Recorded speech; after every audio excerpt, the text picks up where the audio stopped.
Hello everyone, welcome back again to my channel. Ang vlog na ito ay umiikot sa isyong kinasasangkutan ni Medeth at ng founder na umalis.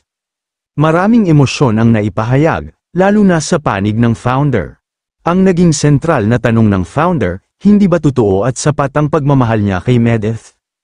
Ayon sa kanya, ginawa niya ang lahat upang ipagtanggol si Medeth, kahit pa daw siya ay balahurahin ng bashers, madamay ang anak niya, at masaktan siya ng sobra, lahat ay kinaya niya para ipaglaban si Medeth. Ngunit nasaktan siya nang marinig umano kay Medeth na, buti pa yung iba, totoong minahal ako. Para sa founder, iyon ang pinakamasakit, kasi ibinigay na niya ang lahat, pero tila hindi pa yun sapat. Pinaglaban at ipinagtanggol daw niya si Medeth, kahit siya na ang nasaktan at nadamay. Ibinuhos niya ang pagmamahal, pero parang hindi ito sapat.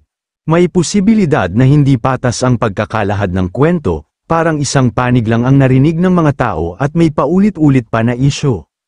Humihiling siya ng pag-unawa, hindi panghuhusga, dahil sila lang daw talaga ang nakakaalam ng buong kwento. Naging biased ba si Medeth? Base sa pananaw ng founder, parang naging biased si Medeth, na hindi siya pinagtanggol at pumagitna sa mga founders, gaya ng inaasahan, at tila pinaniga ng ibang panig. Sa pananaw ng marami, tila hindi naging gitna si Medeth, imbes na maging mediator o neutral, parang pumabor siya sa ibang kampo.